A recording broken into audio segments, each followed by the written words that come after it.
Merci beaucoup. Je suis content de pouvoir parler avec vous. Euh, ce, ce chapitre de mon livre s'appelle La politique de l'Éros. Je vais le lire et ensuite nous pouvons discuter. Donc, l'introduction. Marcuse croyait vivre dans une société malade.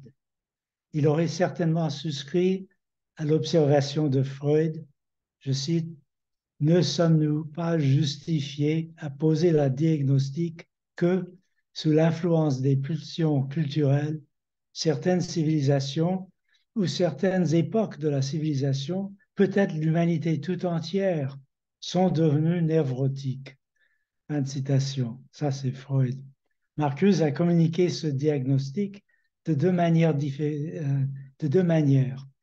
Euh, D'une part, l'exagération dystopique des symptômes, c'est son livre L'homme unidimensionnel de 1944, et la description d'un état de santé utopique permettant de juger de l'état actuel.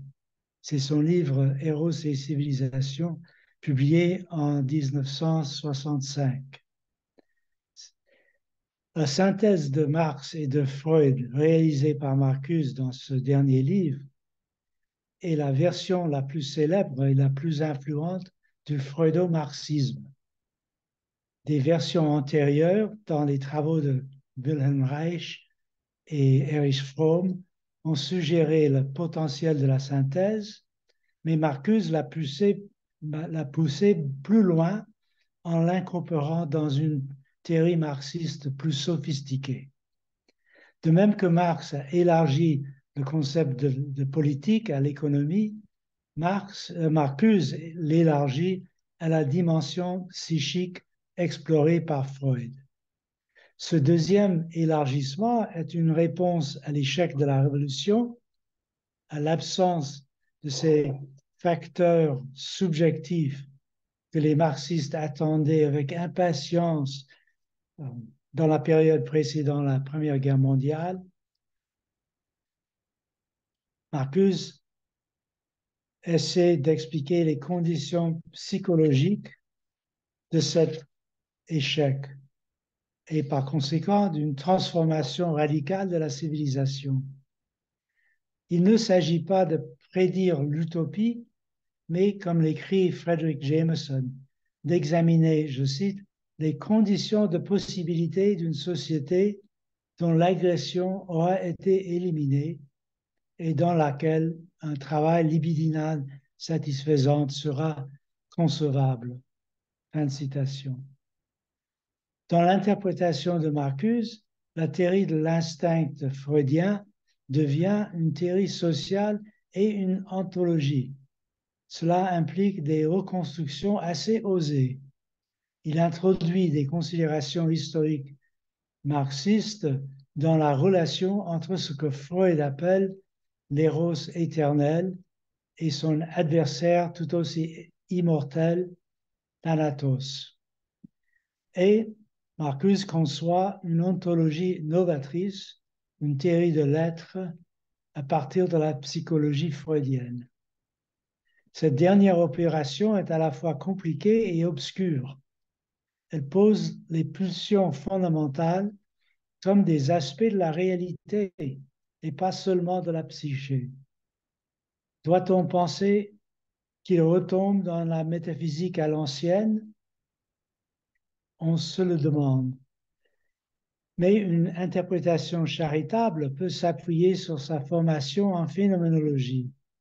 La phénoménologie lui permet de traiter ce qu'il appelle, je cite, l'expérience non purifiée, non mutilée, fin de citation, comme un domaine ontologique fondamental. Cela a des conséquences étranges.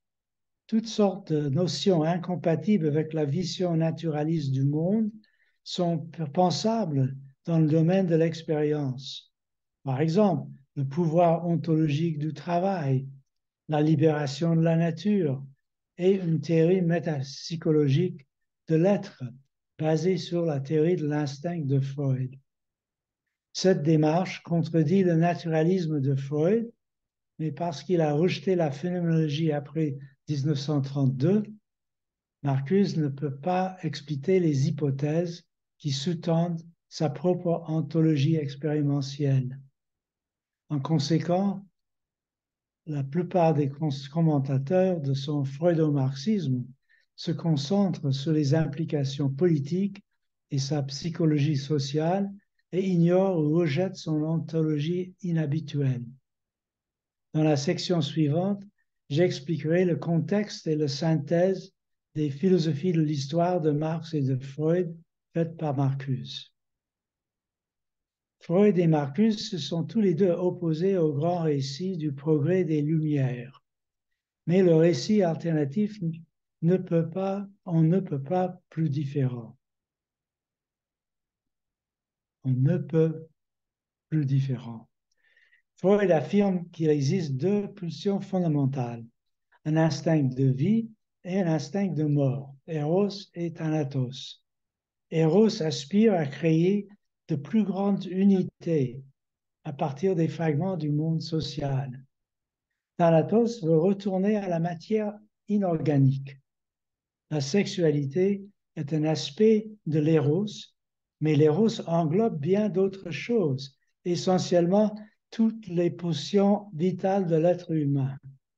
La répression, toujours plus forte, associée au progrès de la civilisation, sublime l'énergie érotique qui s'exprime dans les domaines tels que le travail, l'art, la religion, l'amitié et l'amour non sexuel.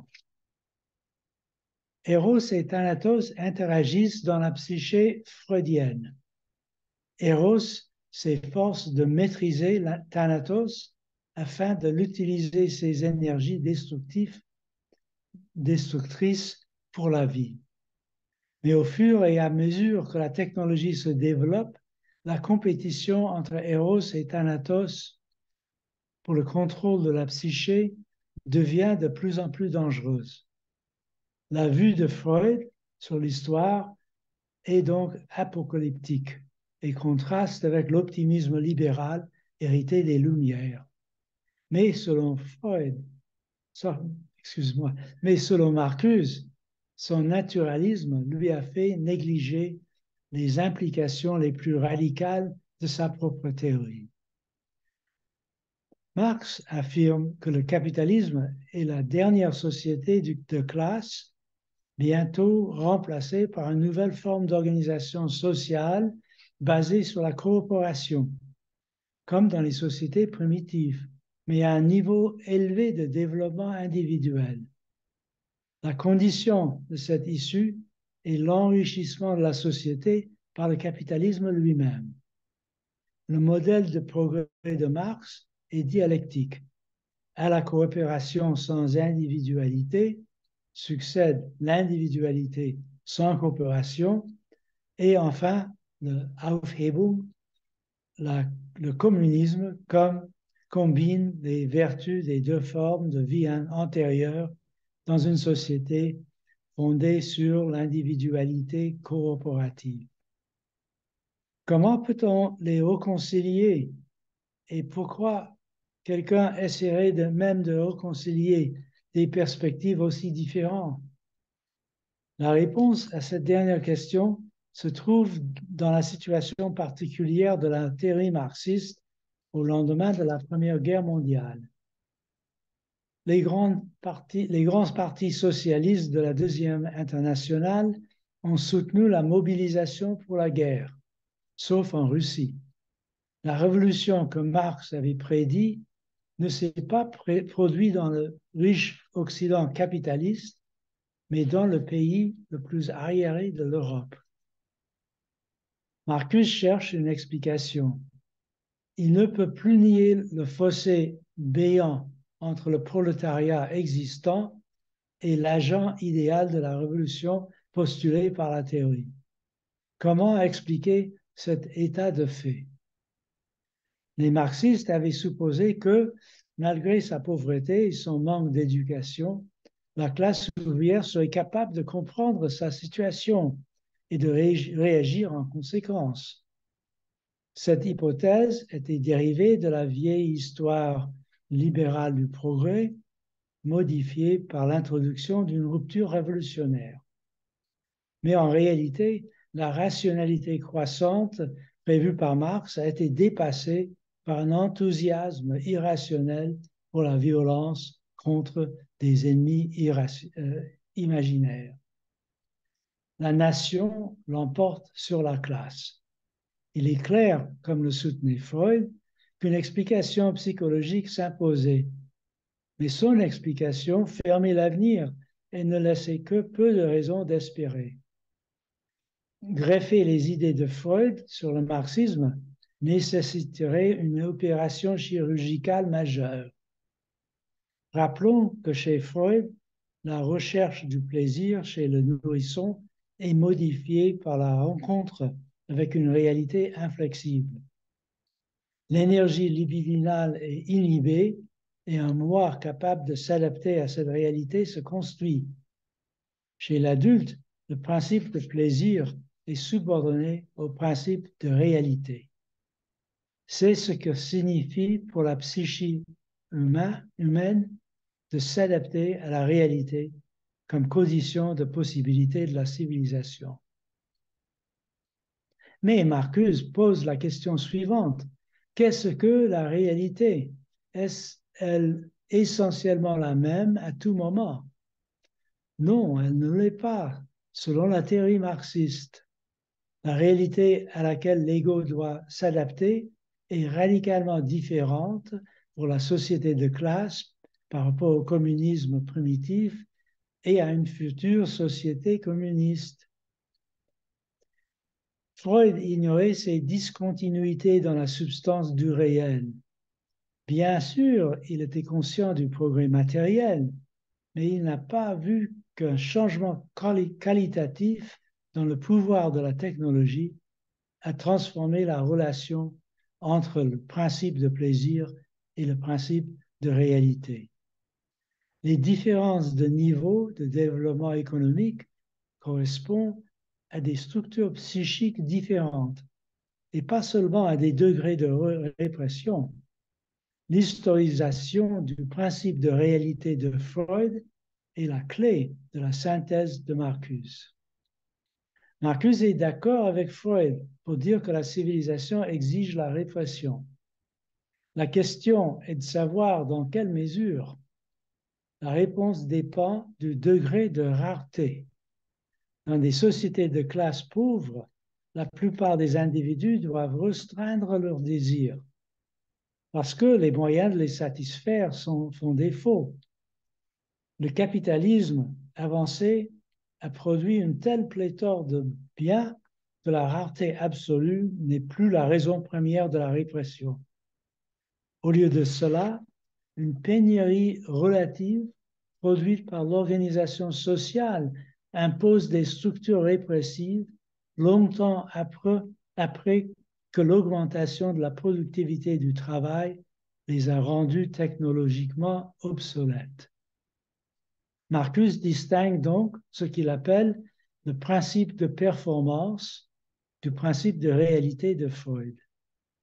Ce dernier, le principe de réalité, identifie des contraintes naturelles au plaisir que seul le progrès technique peut surmonter, tandis que Marcuse parle de contraintes socialement construites qu'un changement social pourrait supprimer.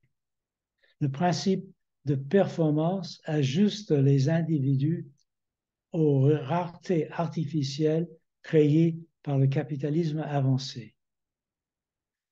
Marcuse distingue la répression nécessaire de ce qu'il appelle la surrépression, correspondant à la différence entre le renoncement minimal au désir exigé par le principe de réalité et l'excès imposé par le principe de performance.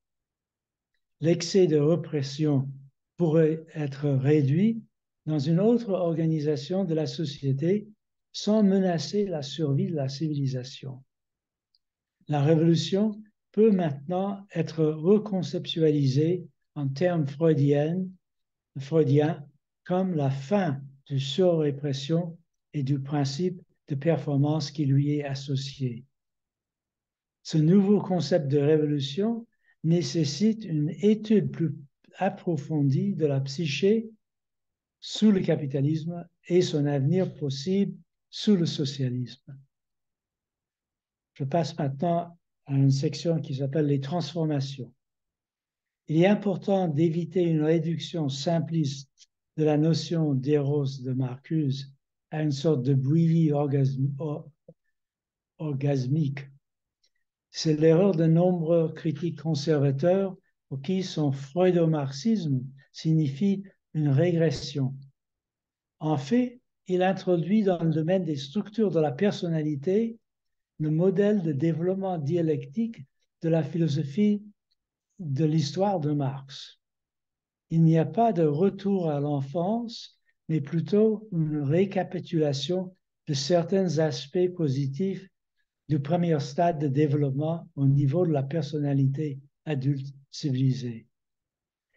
Marcuse ne réduit pas non plus la liberté à la liberté sexuelle. Il reconnaît que la vie civilisée implique bien d'autres choses. Le triomphe de l'éros ne libérerait pas seulement la sexualité, mais transformerait le travail, la technologie, l'activité créatrice et les relations humaines. Il s'agirait d'une révolution totale. Dans son livre Héros et civilisation, il formule 4 aspects différents de cette révolution. D'abord, le corps sera libéré de son état désexualisé qui le rend apte au travail. Toute la surface du corps sera érotisée et les perversions sexuelles condamnées dans la société de classe seront déstigmatisées. L'art et l'imagination ne seront plus exclus de la relation technique à la nature dans une société socialiste. Une nouvelle conception de la raison, intégrant l'imagination, accompagnera les changements sociaux et économiques induits par la révolution. La raison reconnaîtra comme réelle la beauté de la nature et les potentiels humains et sociaux. L'être lui-même sera transformé. Le monde de la réalité apparaîtra comme un objet esthétique de la perception érotisée. Dans ce qui suit, je passerai en revue ces 4 conséquences utopiques du concept de révolution de Marcuse. D'abord, la sexualité. Le capitalisme est fondé sur le corps au travail, le privilège de la sexualité génitale et la famille monogame sous l'autorité paternelle. Ces structures sont historiquement contingentes et dépendent de l'adaptation de la psyché à la rareté et à la domination de classe. Une fois ces conditions surmontées, leurs conséquences peuvent également être éliminées. Ainsi, la révolution affectera non seulement la vie sociale et économique, mais aussi la façon dont les individus comprennent et vivent leur existence corporelle. La révolution rendra le potentiel érotique du corps disponible, inversant la désexualisation du corps qui le destine à un travail aliéné. Cependant, Marcuse livre l'homme unidimensionnel, met en garde contre une surestimation de l'importance de la libération sexuelle dans le cadre du capitalisme.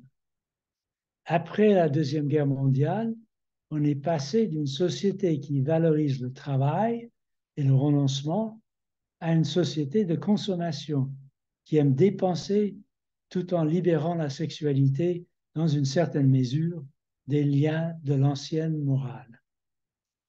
Cette libération de la répression reste bien loin de l'émancipation sociale générale, bloquée par l'accent mis sur la consommation individuelle et la sexualité génitale. Ces limitations permettent au capitalisme d'instrumentaliser le changement en liant toujours plus étroitement les individus au système par le biais de leurs investissements libidinaux.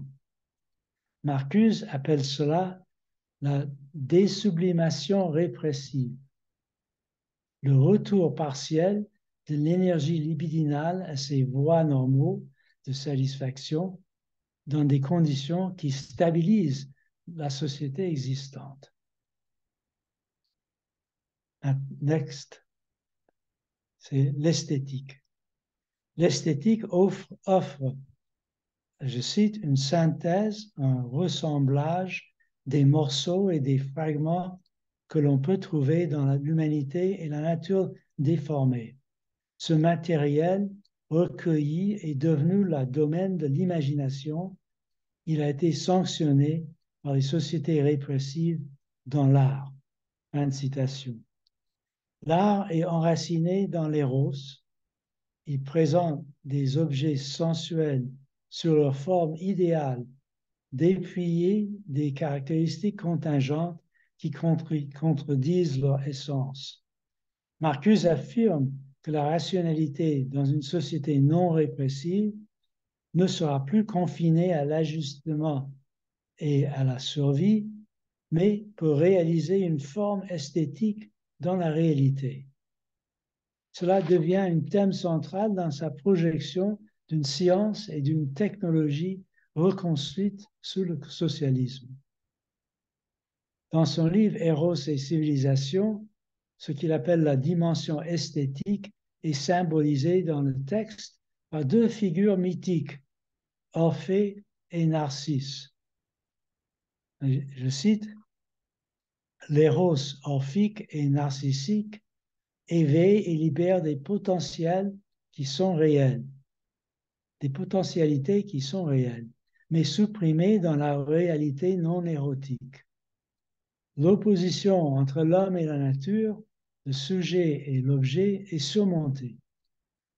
L'être est vécu comme une gratification qui unit l'homme à la nature, de sorte que l'accomplissement de l'homme est en même temps l'accomplissement sans violence de la nature. Fin de citation.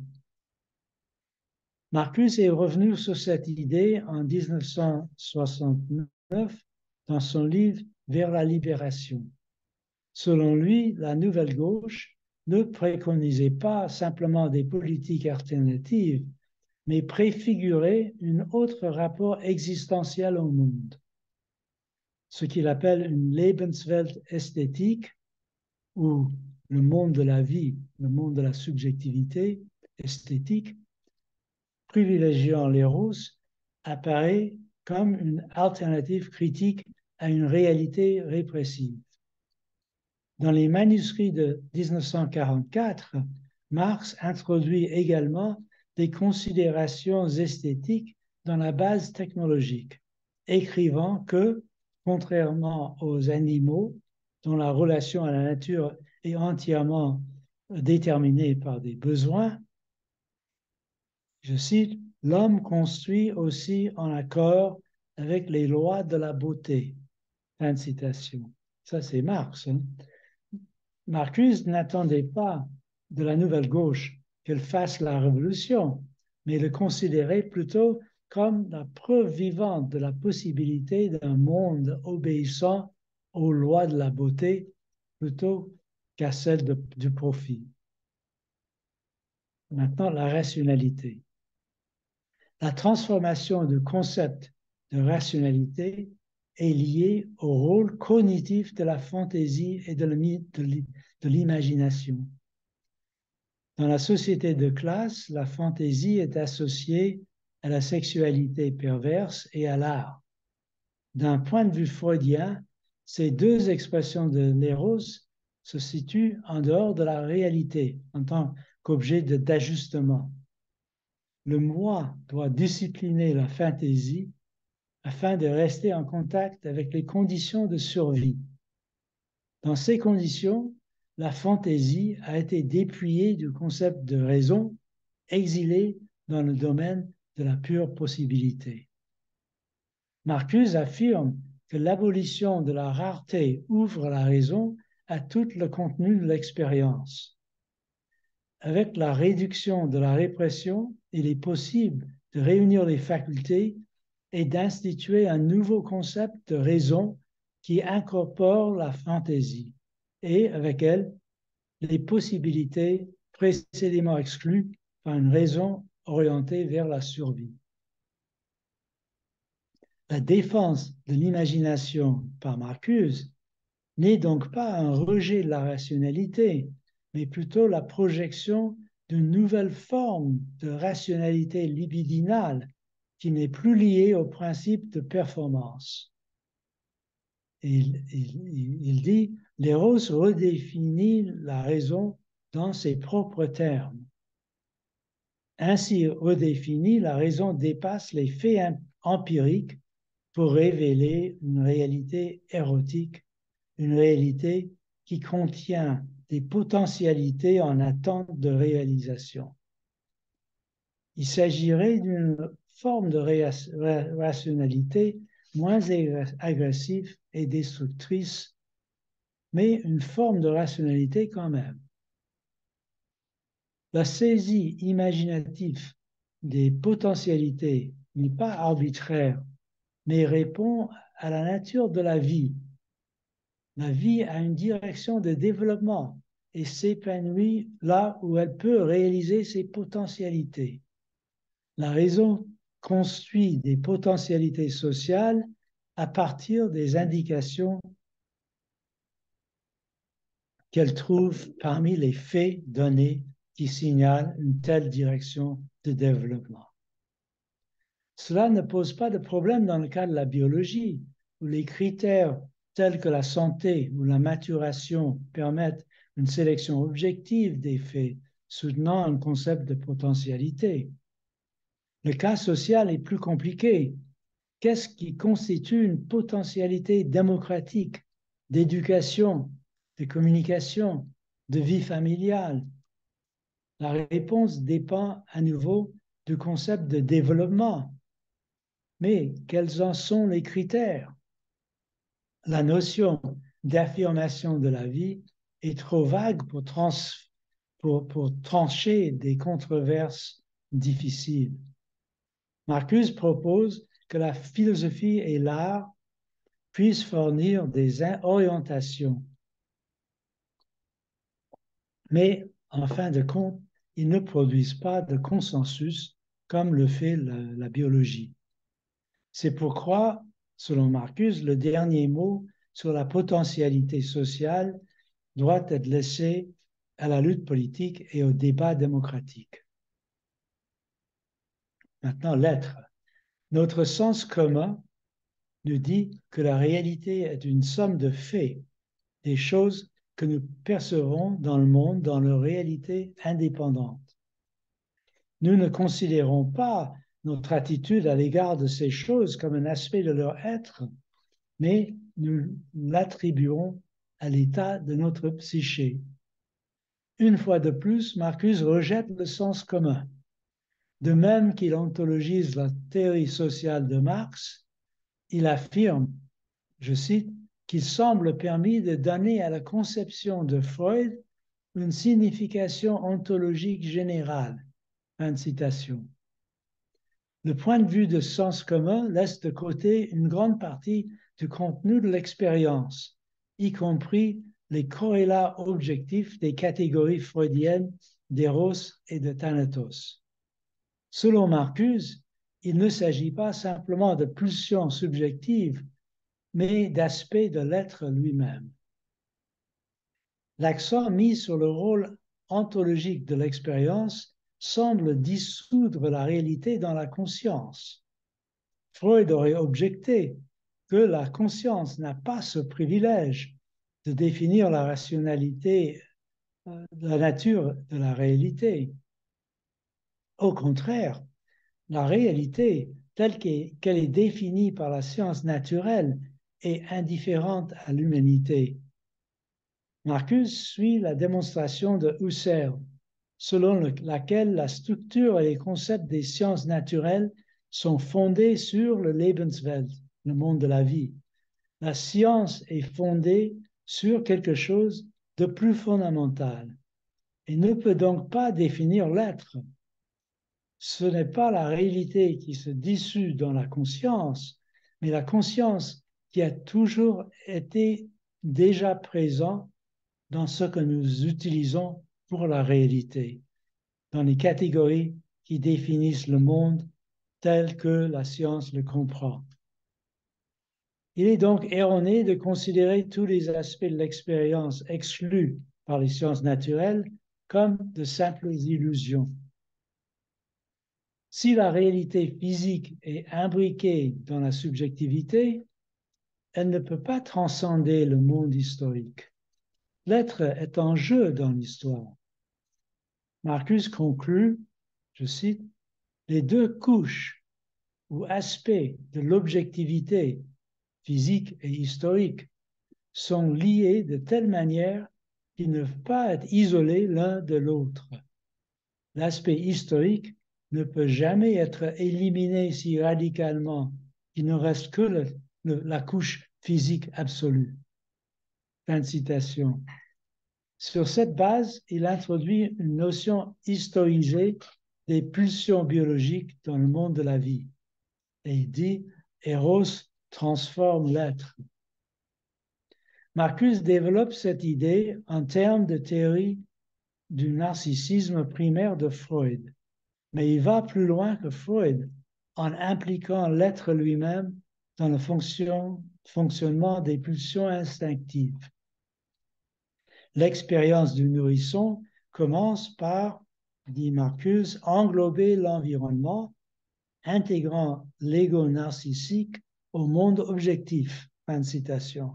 Cette notion, que chez Freud décrit un état psychologique primitif, devient pour Marcus l'indice que la métapsychologie de Freud cache une ontologie latente.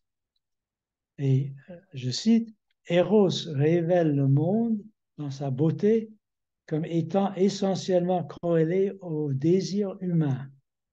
Le narcissisme peut contenir le germe d'un principe de réalité différente.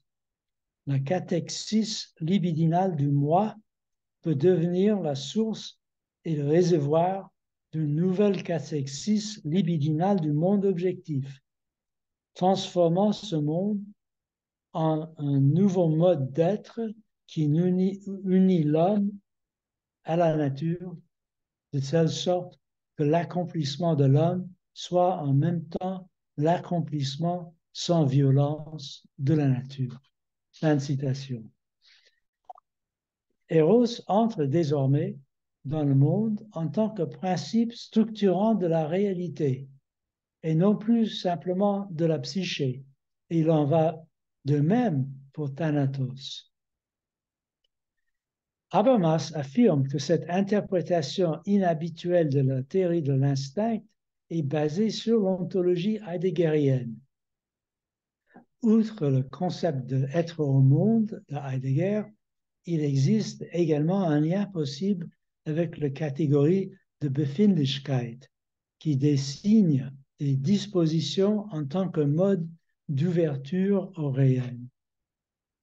Cette catégorie n'est ni subjective ni objective, mais relie les deux dans l'être au monde. Le monde de la vie n'est pas révélé comme une collection de faits nus, mais subi dans une certaine disposition, une forme générale qui colore la substance de la perception d'une qualité telle que la beauté ou l'utilité. La version de Marcus de l'être au monde acquiert ainsi un contenu affectif. Ça c'est un peu compliqué, mais c'est évident dans le cinéma, par exemple. Chaque scène qu'on voit est non simplement une série de faits scientifiques, mais a un aspect affectif qui est, par exemple, signalé par la musique ou par la façon dont la caméra est orientée. Et donc ça c'est plus, pour Marcus, c'est le réel, c'est plus réel que ce que la science peut concevoir dans sa neutralité absolue. Cette notion est tout à fait contre-intuitive. Dans Eros et civilisation, Marcuse offre remarquablement peu d'arguments pour cette transformation de la psychologie en ontologie. Mais en cela, il a suivi Marx, qui a fait une affirmation similaire en 1844, en écrivant que les sentiments et les passions sont, je cite, de véritables affirmations ontologiques de l'être. Fin de citation. Cette version ontologisée de la théorie de l'instinct de Freud soulève de nouvelles difficultés, outre l'étrangeté de son affirmation selon laquelle les dispositions sont liées à la réalité. Elle met Marcuse au défi de réconcilier le concept étendu du narcissisme avec ce qu'il appelle l'existence humaine dans sa totalité, c'est-à-dire avec la vie civilisée. Si, comme il dit, l'être est vécu comme gratification, quel rôle la sublimation peut-elle jouer et quelles sont les implications pour la culture qui dépend de la sublimation? Marcuse répond à cette question en affirmant que l'éros vise des objectifs culturels plus élevés, même dans des conditions non répressives. Il appelle ça l'autosublimation de l'éros.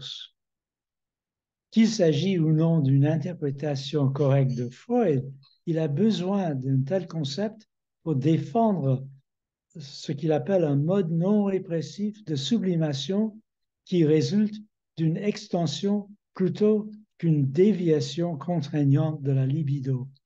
Fin de citation. Cette hypothèse lui permet de reconstruire les conditions de la vie civilisation sans surrépression. Il dit la sublimation ne cesserait pas, mais au contraire, en tant qu'énergie érotique, elle s'intensifierait dans de nouvelles forces de création culturelle. Bon, maintenant, je passe à la technologie.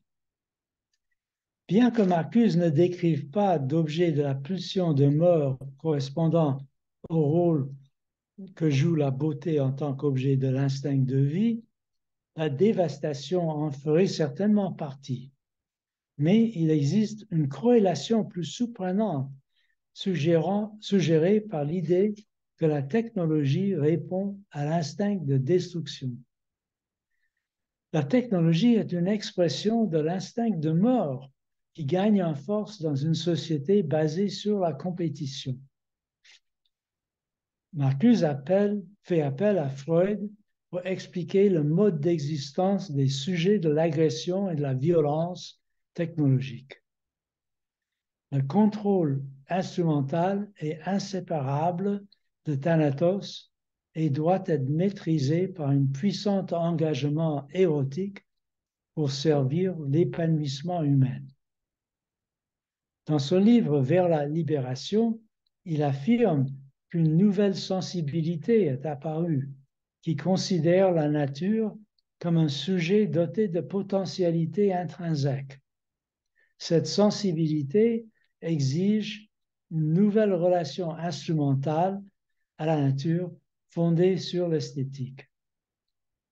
Le concept de sujet dont il est question dans cette affirmation provient d'Aristote, de Hegel et du premier Marx. L'idée n'est pas d'engager une conversation avec la nature, comme Habermas l'a laissé entendre, mais de rechercher une relation technique plus harmonieuse avec les potentialités de la nature qui favorisent la vie. Il ne s'agit pas d'une simple question d'opinion, mais plutôt d'une structure de sentiments et de pratiques, d'une politique existentielle. La généralisation de cette politique conduirait à une transformation du monde de production sous l'influence de l'éros. Marcuse reconnaît le rôle essentiel de la science et de la technologie dans toute société moderne et espère une rencontre scientifique et technique différente avec la nature. la synthèse de Marx et de Freud lie la conception technologique aux instincts. Il dit, la science et la technologie devraient changer leur orientation et leur objectif actuel. Elles devraient être reconstruites en accord avec une nouvelle sensibilité, les exigences des instincts de vie. On pourrait alors parler d'une technologie de la libération, produit d'une imagination scientifique libre de projeter et de concevoir les formes d'un univers humain sans exploitation. Fin de citation. Vers la fin de sa vie, Marcuse a reconnu le pouvoir de l'éros dans le mouvement écologiste, qu'il interprétait comme une résurgence de l'instinct de vie s'opposant aux énergies destructrices incarnées par la technologie existante. Il soutient que le féminisme est impliqué dans ce nouvel objet de protestation radicale. Le patriarcal a doté les femmes de ce qu'il appelle caractéristiques féminines spécifiques qui s'opposent aux tendances agressives du capitalisme et de sa technologie. La généralisation de ces caractéristiques rendrait possible ce qu'il appelle un socialisme féministe qui, je cite, utiliserait les forces productives pour faire de la vie une fin en soi, pour l'émancipation des sens et de l'intellect, de la rationalité, pour l'émancipation des sens et de l'intellect, de la rationalité, de la domination. La réceptivité créative contre la productivité répressive. L'unité de l'humanité et de la nature n'est pas seulement validée par l'expérience, selon Marcuse, mais aussi scientifiquement par l'écologie. La lutte agressive pour dominer la nature détruit ce qu'il appelle des forces de la nature qui ont été déformées et supprimées, des forces qui pourraient soutenir et renforcer la libération de l'homme. Et maintenant, la dernière section sur la dystopie. L'émergence de la nouvelle gauche a donné une substance politique au freudo-marxisme de Marcuse. Et une nouvelle génération de luttes politiques, aujourd'hui, montre le désir généralisé d'une société orientée vers la paix et l'épanouissement. Marcuse propose que les mouvements autour de questions telles que l'environnementalisme, les droits des femmes et les minorités de race et de genre représentent le sort de l'éros. Par contre, la tendance réactionnaire qui prévaut de plus en plus aujourd'hui témoigne du potentiel destructeur de la nature humaine, amplifié par l'organisation actuelle de la société. Marcuse n'a pas sous-estimé cette tendance. Au contraire, il était profondément pessimiste quant à la société américaine. Les forces tendant vers la mort et la destruction paraissaient dominantes au début des années 60, avant la montée de la résistance dans la nouvelle gauche. Ces réflexions à cette époque semblent pertinentes de façon troublante aujourd'hui. C'est toute la teneur de la société américaine qui l'inquiétait. Deux tendances en particulier semblaient présager un désastre, toutes les deux liées à la technologie. D'une part, la présence de l'armée et de ses armes pesait de plus en plus lourd. La société américaine était militarisée au point où l'armée avait commencé à envahir la vie quotidienne dans de nombreuses régions du pays. Aujourd'hui, les bases militaires abondent et procurent des avantages économiques vitaux à des communautés entières. Le fétichisme des armes militaires, sanctifié par la Cour suprême, devient banal, encore plus aujourd'hui que lorsque Marcuse écrivait. Il n'est donc pas surprenant que les instincts dangereux sont encouragés à un degré extraordinaire. D'autre part, la technologie a commencé à jouer un rôle beaucoup plus important dans la vie quotidienne que jamais auparavant. Pendant la Deuxième Guerre mondiale, Marcuse a expliqué le rôle de la technocratie dans l'organisation de l'État nazi, l'atomisation des individus, leur soumission à la rationalité technologique du système vont de pair avec le rejet des contraintes morales traditionnelles et des tabous sexuels. Ça, c'est son analyse du nazisme. Il a trouvé des tendances similaires aux États-Unis.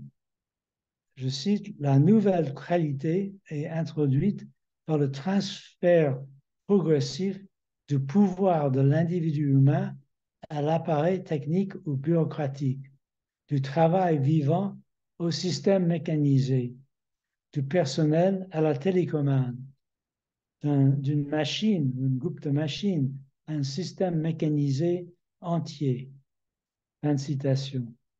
Cependant, ces changements ne signifient pas que les individus soient libérés du travail aliéné.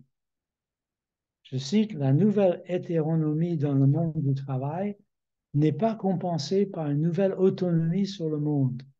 L'aliénation s'intensifie à mesure qu'elle devient manifestement irrationnelle. Fin de citation. Marcuse pensait que cette situation étrange, dans laquelle les êtres humains étaient de plus en plus moulés et contrôlés par leur propre appareil technique, pourrait expliquer l'agressivité croissante de la population.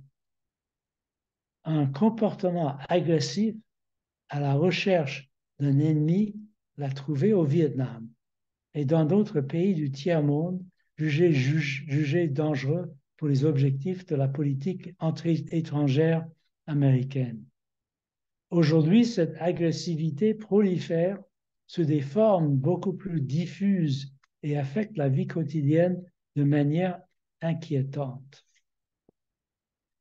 L'espoir de Marcuse pour une forme érotique de socialisme a été assombri par la menace immanente du fascisme. Son succès réel, c'est-à-dire le succès du fascisme, dépend de conditions politiques spécifiques. Ces conditions semblaient s'accélérer sous Nixon, comme elles le sont aujourd'hui. Il est instructif de jeter un œil aux symptômes que Marcuse nota à ce moment-là.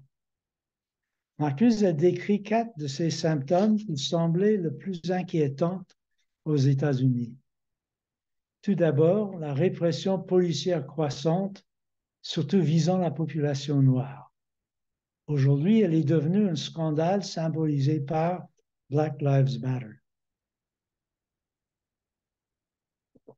Deuxièmement, la part croissante du vote ouvrier allant aux candidats de droite. Aujourd'hui, nous trouvons la base de masse du fascisme, c'est-à-dire du trumpisme, principalement parmi un certain secteur des travailleurs. Troisièmement, l'accumulation de la violence dans la société en général et le soutien croissant aux auteurs de tels actes. Aujourd'hui, les fusillades de masse sont quotidiennes et les menaces violentes déforment la sphère publique. Quatrièmement, le mépris pour les intellectuels et les universités, à l'exception de la science, vue comme utile aux affaires. Aujourd'hui, les choses sont pires, car même les sciences sont traitées avec mépris par une grande partie de la population. Ces symptômes ne représentent que les premiers signes d'un possible tournant autoritaire qui, auparavant, fut rapidement arrêté avec la chute de Nixon. Mais Marcuse n'avait pas tort de s'inquiéter de la vulgarisation de la vie publique américaine. Ce qu'il a appelé la contre-révolution contre la gauche et sa promesse, nous appelons aujourd'hui le néolibéralisme, qui exaspère sans cesse les problèmes que Marcuse avait identifiés. Marcuse craignait que l'insatisfaction diffuse et le mécontentement général de la population puissent aller dans les deux sens. Je cite, la base de masse potentiel pour le changement social pourrait devenir la base de masse pour le fascisme. Fin de citation.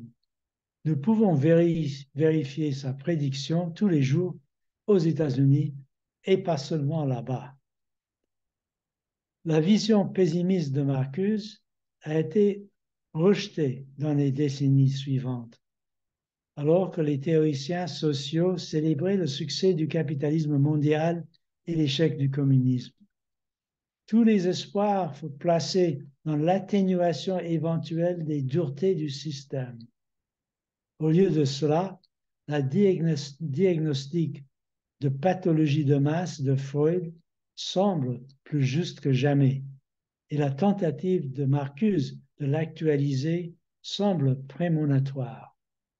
Avec Freud, Marcuse opérait en marge du rationnel et de l'irrationnel, là où l'histoire réelle se produit, loin des illusions de la pensée conformiste.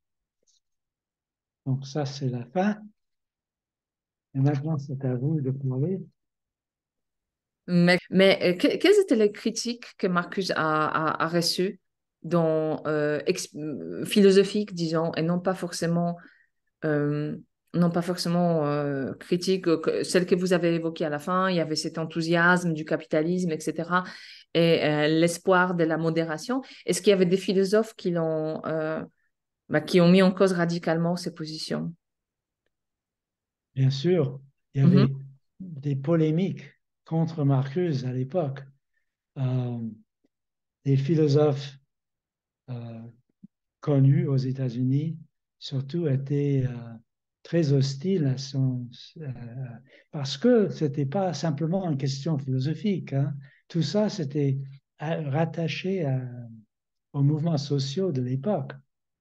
Et si on n'était pas euh, si on pensait que ces mouvements étudiants et euh, pour les droits civiques, pour le féminisme aussi, on pensait que tout ça, c'était un carnival impossible.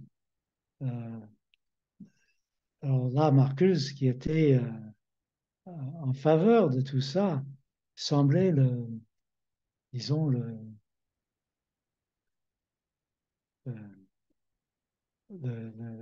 je ne sais pas comment dire, disons, le grand-père de tous ces jeunes qui, qui foutaient la merde partout. Et je me souviens qu'en 68, il est arrivé à Paris pour la conférence sur Marx de l'UNESCO. Et juste avant, le Nouvel Observateur avait son portrait sur la page du journal avec le titre L'idole des étudiants en révolte. Et donc, il était complètement, euh, il était solidaire des étudiants et il était aussi critiqué par cette solidarité. Et euh, ses amis de l'école de Francfort, Adorno et Horkheimer et aussi Habermas, qui étaient très hostiles au mouvement des étudiants, euh, aussi, ils étaient très, très déçus que Marcuse prenait des positions qu'ils trouvaient absurdes.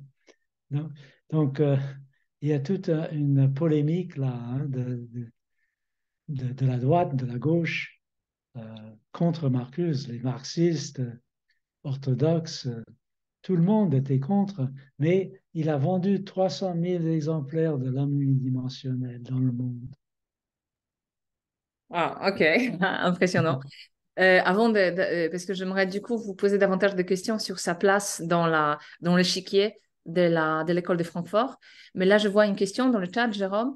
Dans le cadre d'une économie de l'offre, la société de consommation appuyée sur la technique d'influence publicitaire ne cesse de créer de nouveaux besoins impossibles à satisfaire tendanciellement, générant ainsi un sentiment de manque incompatible avec les sentiments de plénitude qu'impliquerait logiquement une véritable société d'abondance. Marcuse croyait-il ont la possibilité d'une régulation des besoins qui permettrait, sinon de supprimer, du moins d'atténuer ces sentiments d'insatisfaction. Est-ce que donc on peut envisager une certaine philosophie régulatrice de besoins? Donc, un certain stoïcisme du marché, peut-être. Cette question est intéressante parce que c'est comme si les idées de Marcuse avaient filtré à quel point dans la société, maintenant on ne sait même pas d'où ils viennent. Parce que ça, c'est exactement ce qu'il pensait, que les besoins étaient artificiels, beaucoup, pas seulement évidemment les besoins essentiels, mais beaucoup de besoins étaient artificiels, construits par la publicité et par la structure même de la société. Et ces besoins ne servaient pas à l'épanouissement des êtres humains. Et dans une autre forme de société, on pourrait euh, s'organiser autrement pour que les gens soient euh, satisfaits sans beaucoup moins à des frais, je ne sais pas comment dire ça, à des frais moindres. Hein. Mm. Donc, des possibilités de rendre tout le monde plus ou moins satisfait de sa situation, au moins par rapport à des objets physiques hein, dont il a besoin, est tout à fait possible avec le niveau de richesse des sociétés avancées. Mais ça exige un changement de société radical. Mais sur la même lignée, du coup, est-ce que ils prenaient en compte merci beaucoup pour cette réponse, mais est-ce qu'ils prenaient en compte quand même le fait que ça fait partie de notre condition anthropologique que d'être frustré? Je veux dire, si la frustration n'existait pas, on n'irait pas en avant. Si nous n'étions pas justement tout le temps dans l'insatisfaction, on ne ferait pas des nouvelles choses. Donc, comment gérer effectivement l'existence de cette tendance qui est à la fois notre meilleur ami et notre meilleur ennemi? Euh, Quoique Marcuse parlait d'une révolution totale, il y avait quand même des éléments de sens commun dans son propos. Hein. Il était évidemment, il était conscient du fait que les gens sont, euh, surtout dans le rapport avec d'autres, euh, frustrés. Et nécessairement, c'était impossible de retourner à l'état de nourrisson avec tous ses besoins satisfaits par maman. Euh, donc, il savait très bien que les gens auraient des difficultés, des souffrances, même dans une société socialiste, égalitaire. Et, et je D'accord. suis, donc, je ne pense pas que pour lui, l'idée, c'était d'éliminer toute insatisfaction, mais plutôt de ne pas organiser la société autour de la construction des insatisfactions. Ok, super, super, d'accord, très belle différence. Merci infiniment. Et bien, donc là, vraiment, je vais vous poser une question factuelle parce qu'on ne connaît pas très bien cette histoire de Marc. C'est-à-dire la célébrité dont vous parlez, je l'ai vaguement perçue dans ma jeunesse parce qu'on entendait toujours parler de cet homme unidimensionnel. Mais est-ce que vous pourriez, je ne sais pas, nous dire quelque chose de plus justement sur sa relation avec parce que vous avez écrit sur mai 68, donc peut-être dites-nous quelque chose de plus explicite sur sa place dans le dialogue avec les étudiants et effectivement sur sa place dans la configuration de cette école de Francfort dont il est de toute évidence issu, mais 10 fois plus célèbre euh, que ses contemporains, même si aujourd'hui, ce sont ses contemporains plutôt qui gagnent. Mais dites-nous quelque chose sur cela. À l'époque pendant les années 60, les États-Unis a fait la guerre au Vietnam. Et il y a eu aussi des grands mouvements pour les droits civiques des Noirs. Et ces mouvements ont touché Marcuse parce qu'il était aux États-Unis. Tandis qu'en Allemagne, ses confrères Adorno, Horkheimer, euh, Habermas et les autres membres de l'école de Francfort étaient beaucoup moins sensibles à ce qui se passait aux États-Unis. Et pour eux, le mouvement de gauche, euh, qui était aussi contre la guerre au Vietnam, mais évidemment en Allemagne, on ne faisait pas la guerre au Vietnam, c'était plutôt, disons, c'était les étudiants qui étaient assez isolés de la société en général. Il n'y avait pas une contestation générale de la société en Allemagne, mais seulement dans les universités. Euh, et l'école de Francfort en Allemagne a d'abord été sympathisé avec les étudiants, mais très vite, ils ont vu des symptômes qu'ils trouvaient euh, fascistes ou euh, qui, qui rejetaient dans le mouvement étudiant. Tandis que Marcuse est resté quand même, je crois, beaucoup plus réaliste par rapport à ce qui se passait. Il était beaucoup moins concerné par des petites déviations de groupes extrêmes et plutôt intéressé par la grande masse des étudiants euh, qui avaient des positions contre la guerre, contre le capitalisme, euh, euh, qui partageaient. Donc il y avait et les et Habermas restait ami avec Marcus, qui était quelqu'un qui l'aimait vraiment. Mais je pense que pour Horkheimer euh, euh, et Adorno, c'était vraiment la coupure. Hein. Euh, il restait cordial, mais il pensait que Marcuse avait vraiment fait, je ne sais pas comment ça se dit, il était allé dans Il a exagéré largement, d'accord. oui, oui. Euh, euh, euh, euh, Marcuse était là pendant le début de mai 68 et j'étais là avec lui. Et ça, c'était vraiment très intéressant. Je viens de- d'entendre que Jean-Pierre Elkebach est mort. Euh, Elkebach était à l'époque un jeune journaliste. Il n'avait pas encore cet aspect euh, qu'on le connaît depuis, hein, comme une sorte de journaliste de droite. Il était tout simplement un jeune type et quand à cause de Nouvel Observateur, tous les journalistes s'attaquaient à Marcuse. Ils n'étaient pas habitués à ça. Il était tout d'un coup une célébrité à Paris. Et il y avait des caméras de télévision, il y avait des gens qui posaient des questions. Il était très inconfortable. Et El Kabash m'a dit, euh, je peux aider le professeur d'échapper à ce tohu si vous voulez. Et j'ai dit, si vous ne posez pas de questions, ça va. Et Marcus et moi sont allés avec Elkebach dans sa voiture.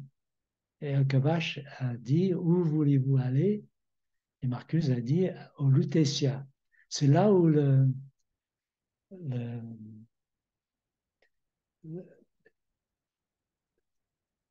les Vietnamiens qui étaient venus pour parler de paix étaient situés. Et donc, nous sommes allés voir la délégation vietnamienne. Et ça, c'est toute une histoire. Hein. Et Incroyable. Marcuse a été reçu par le délégué pour la publicité et le type a dit tout de suite, euh, il a félicité Marcuse pour son grand âge, ce qui a choqué Marcuse qui s'imaginait pas si vieux que ça. Hein. Et ensuite, Marcuse lui a dit qu'il ne fallait pas attendre à ce que la classe ouvrière américaine arrête la guerre, ce que sans doute les Vietnamiens savaient déjà.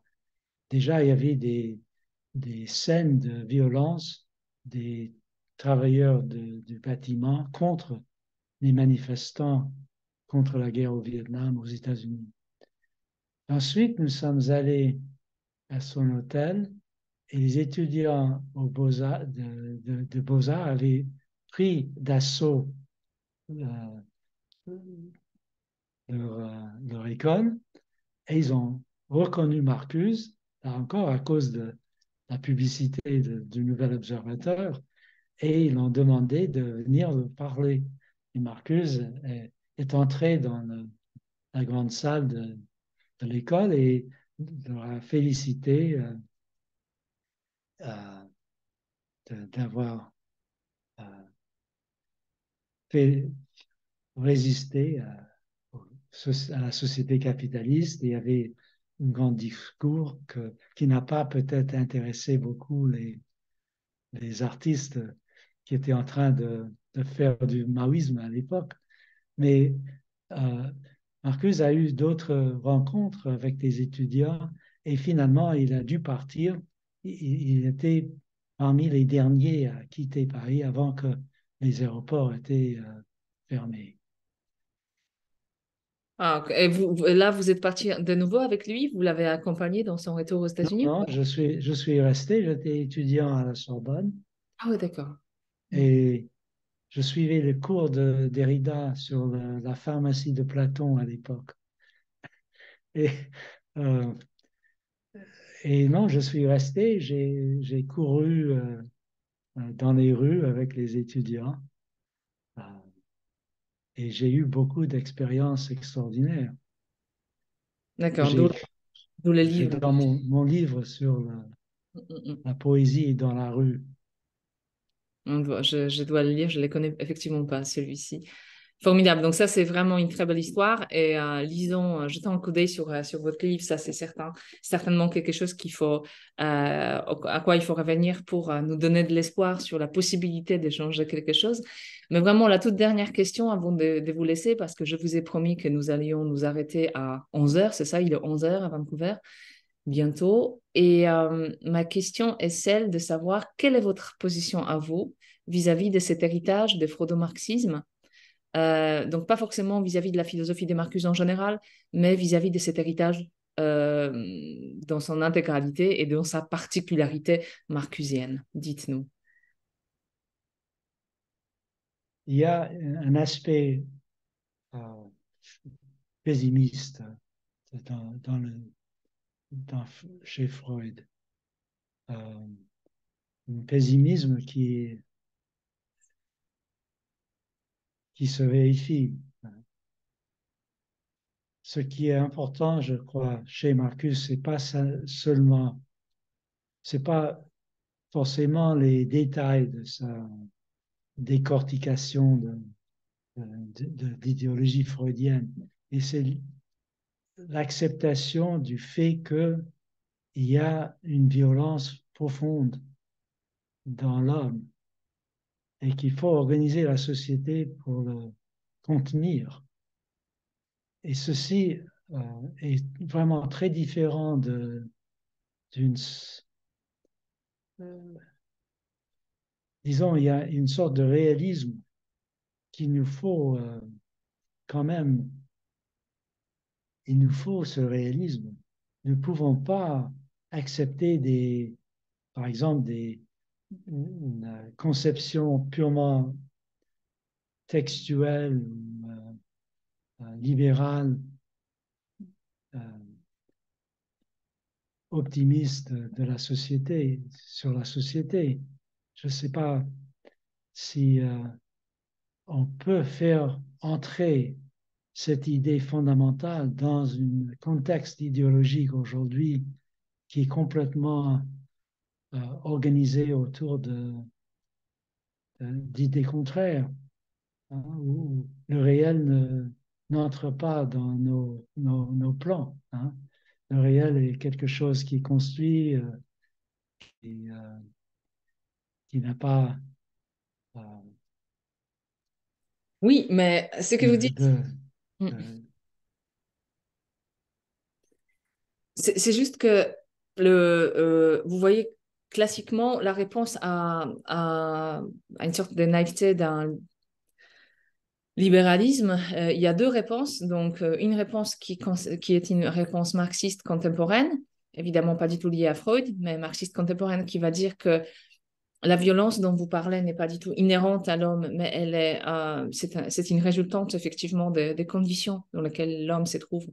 Et ce sont les conditions qui doivent être améliorées pour effectivement pour que tout aille bien. Donc, il y a cette explication économiste qui est évidemment très présente.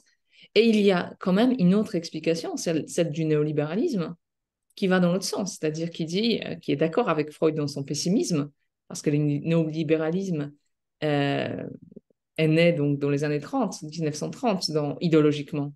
Donc, c'est le même monde que celui qui a été vu par Freud. C'est le même monde absolument voilà, désespéré de la Grande Dépression aux États-Unis notamment et de la montée du fascisme en Europe. Et ce néolibéralisme conduit à un pessimisme anthropologique qui conduit à une société du rejet de la recherche de la vérité, certes, mais une société de contrôle un peu différent. Donc, c'est à quoi je m'oppose, en fait, c'est pas que je m'oppose, mais je conteste un tout petit peu ce que vous avez suggéré, si je l'ai bien compris, c'est-à-dire l'omniprésence du libéralisme. Je pense que le libéralisme est plus ou moins terminé. Et nous avons d'un côté le néolibéralisme qui nie fondamentalement l'anthropologie proposée par le libéralisme. Le libéralisme avait une anthropologie positive, le néolibéralisme a une anthropologie profondément négative. Et de l'autre côté, on a effectivement le marxisme qui essaye de ne pas s'intéresser du tout à la psychologie. Marxisme contemporain dans la plupart de ses versions. Je ne dis pas du tout que c'est le marxisme dans ce qu'il a de réel, mais voilà, vous voyez ce que je veux dire. Donc je conteste un tout petit peu l'omniprésence du libéralisme. Je ne sais pas si vous êtes d'accord avec moi ou pas du tout, ou si cette remarque est pertinente, mais si elle est un tout petit peu pertinente, ça veut dire que le diagnostic des Marcuse n'est plus d'actualité parce qu'on est dans une situation 10 fois pire. Voilà. euh, ça, c'est compliqué.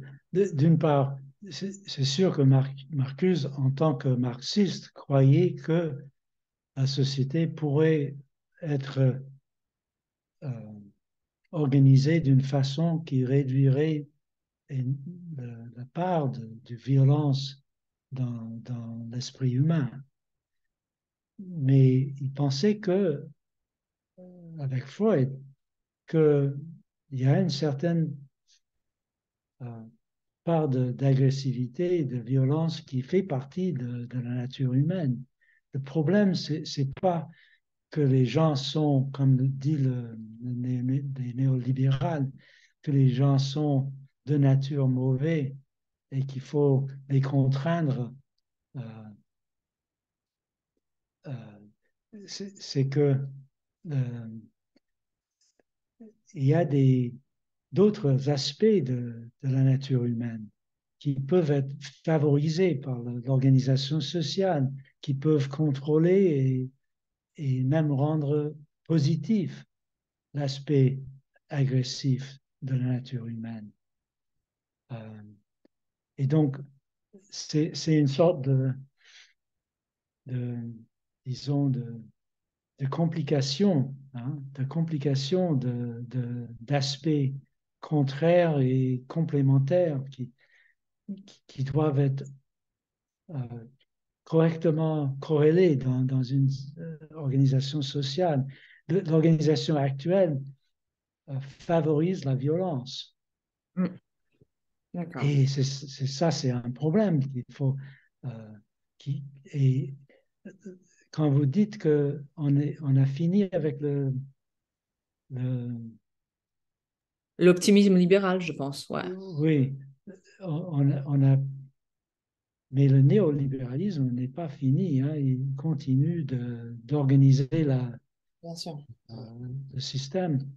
Mais Et, le néolibéralisme, en fait, ce que j'essaie de dire, c'est que le néolibéralisme admet l'homme. Il sait que l'homme est violent. C'est son principe et- même. C'est juste que oui, il est violent et méchant, donc il faut le dompter. oui, c'est ça. Mais euh, le, le dompter, c'est pas la même chose que organiser la société de quelle façon que cette violence soit contenue d'une façon positive et euh, son aspect positif soit rendu euh, Créatif.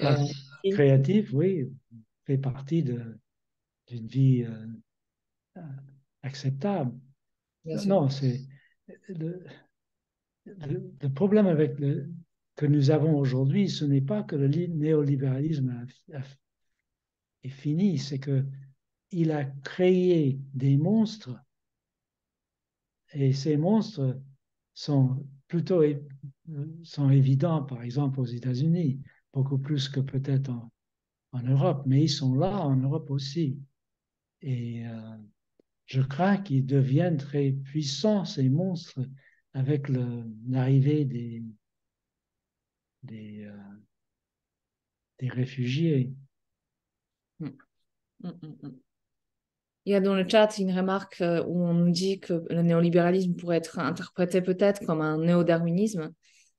Et là, j'aurais voulu dire non, non, non, laissez Darwin de côté.